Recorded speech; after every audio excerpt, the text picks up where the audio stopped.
Welcome back to another SCP reading, dear researchers. Today we're going to be reading SCP-508, Random Dot Stereogram. Now without further ado, item number SCP-508, Object Class, Safe, Special Containment Procedures. SCP-508 requires no special containment procedures so long as it is kept out of direct view of any SCP staff. At least percent of SCP-508 must remain covered, except when actively being tested. It is currently kept in a small closet with no windows or ventilation. The door is to be kept securely locked at all times. If SCP-508 is to be tested, it may be sealed in an opaque container and transported to any environmentally sealed testing room available. Due to the potential risk resulting from its secondary effect, the room is to be sealed using positive pressure and sanitized using when the test is complete. Unless there is a strong need to preserve the test subject, they also should be sanitized using. In the event that the subject must be retained, they should be held in quarantine for a period of no less than 100 days. Description: SCP-508 appears to be a random dot stereogram poster of dimensions 255 by 197 centimeters. Caution must be taken when interacting with it, as even a cursory glance may fascinate the viewer, giving them an overwhelming desire to properly view the hidden image.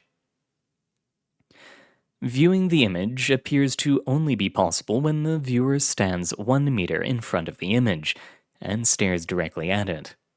Attempts to view the image via mirrors or having multiple subjects attempt to view it have failed, with only the properly positioned subject able to see the image. In testing, achieving proper focus to be able to view the image has taken an average of 93 seconds. Subjects exposed multiple times appear to view it more quickly, but never in less than 60 seconds. Once the viewer has achieved proper focus, the poster seems to function as a window to some other location. Effect 1. These locations range from the banal, for example, a window of the same room, but from the perspective of a different wall, to surreal and potentially maddening. See, in addition, the window appears to function bidirectionally, exposing the viewer to the gaze of whatever is being viewed. Regardless of the time required for the viewer to acclimate to the needed focus for the image, after the same amount of time has passed with the user viewing through the window, the interface appears to undergo a secondary change, Effect 2, and becomes permeable, although only to the viewer and the viewed subject area. See event log. And the requirement for viewing appears to extend to the secondary effect, even in the case of event where the subject was dismembered and pulled through the image. 2 other subjects in the test room were unaffected. Addendum: photographs, scans, and copies of SCP-508 do not inherit its primary properties, as the user is unable to see more than a strangely compelling blur. All such copies should be kept filed away, and no personnel shall view them for more than minutes in any given hour period, as extensive viewing has been shown to induce an overwhelming desire to see the original. Effect 3. If the subject is unable to see more than % of the image, due to it being partially covered, obscured, etc., neither effect is demonstrated. Copies of SCP-508 show the same limitations with regards to Effect 3. Addendum: careful removal of the backing material revealed a price sticker indicating SCP-508 was sold for $14.98. No indication of the store from which it was sold was found, nor was the UPC code able to be matched to any known database. Test logs. Experiment 1. Subject D9211 was exposed to SCP-508 and told to make note of any image perceived. After 93 seconds, subject began to giggle. When asked to explain, subject blushed and stated, "Oh, nothing. Nothing really. Just a funny view." Later interrogation revealed SCP-508 to have provided a view into a woman's changing room at a local department store. Subject terminated 0710-1623 due to unreliability. Experiment 2. Male subject D4599 was placed in a chair in front of SCP-508 without instruction. The subject was seen to glance at SCP-508 momentarily, look around, then return to observing it with a perplexed expression on his face. After 102 seconds, subject appeared to enter a state of extreme agitation, sweating profusely and attempting to draw back from SCP-508 without leaving the chair. After an additional 102 seconds, subject suddenly became very pale and attempted to leave the chair. After moving less than 12 inches, subject screamed and collapsed to the floor. Examination of subject revealed an 11-centimeter cylindrical segment missing from the left side of the subject's abdomen. The edges of the wound appeared to be cauterized. Autopsy revealed that the death occurred due to severe systemic shock. Experiment 3. Male subjects D8788 and D7422 placed in test chamber with SCP-508 and instructed that the first to identify the image would win a prize. After several minutes of vying for position, the subjects both began to scrutinize the poster. After 87 seconds, D7422 suddenly turned his head away in disgust. Inquiries as to what had become visible were not responded to, and subject was remotely terminated. D8788 was advised to resume the test on pain of suffering the same disposal. After 92 seconds, D8788 suddenly smiled and moved closer to SCP-508 before tapping on its surface. Subject appeared surprised to find a solid surface but continued to observe. After an additional 87 seconds, the subject was seen to lift his head and sniff, then suddenly dive into SCP-508, passing through its surface with no resistance. Subject D8788 has yet to be located. Experiment 4. Male subject D4431 and female subject D6744 placed in test chamber with SCP-508 after being shown footage of Experiment 2. Both subjects sat on the floor facing away from SCP-508 and began to talk. After several minutes, D6744 shook her head in response to a comment made by D4431 and inadvertently allowed her gaze to rest upon SCP-508 for less than 1 second.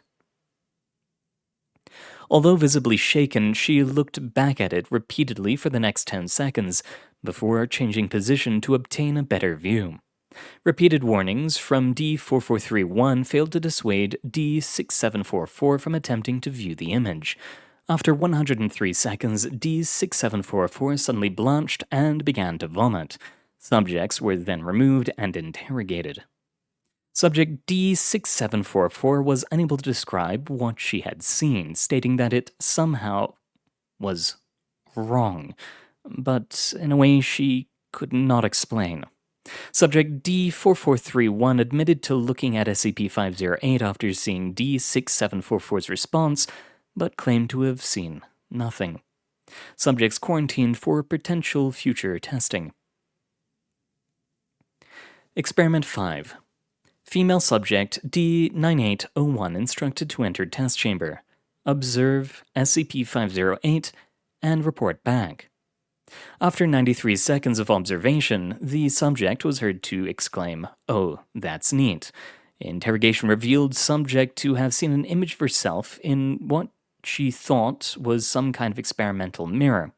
Subject also noted that the image was not reversed from left to right, as would be the case in a conventional mirror. Subject quarantined to be used in future tests.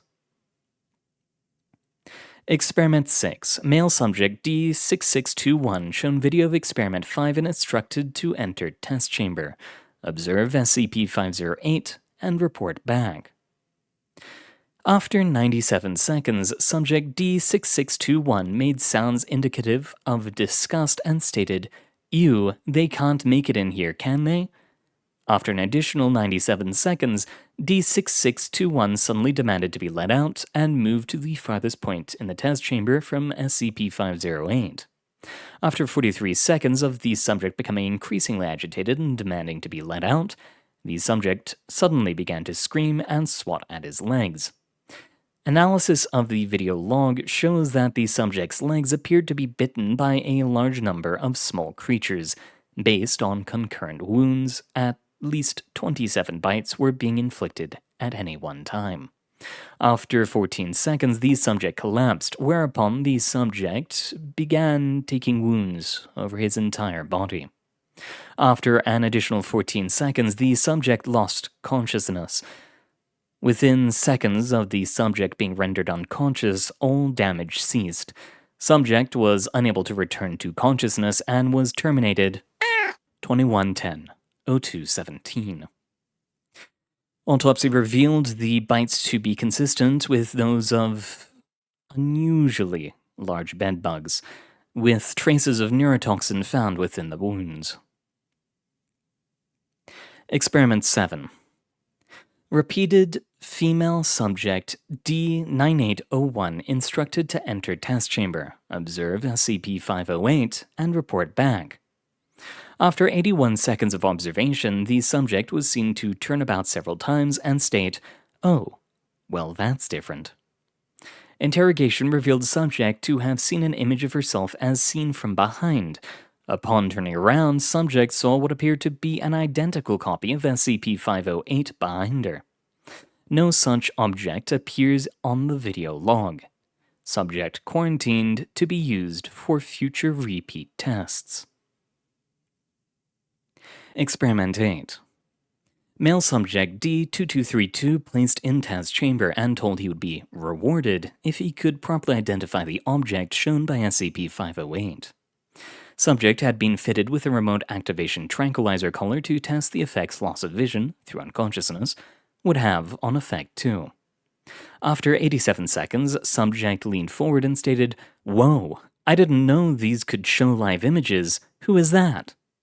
Subject was advised to continue observing. After an additional 87 seconds, the subject made a "come here" gesture towards SCP-508. 6 seconds later, video surveillance shows SCP-507 climbing out SCP-508's frame. 507 indicated appreciation at being retrieved, as his most recent shift had interrupted his lunch. SCP-507 was permitted to return to his normal routine. Subject D2232 terminated due to security risk 2910-0427. Tranquilizer collar retrieved for future testing. And with that, we've come to the end of our reading, dear researchers. Thank you very much for coming. It's been an honor reading for you. Good luck out there, and I hope to see you all next time.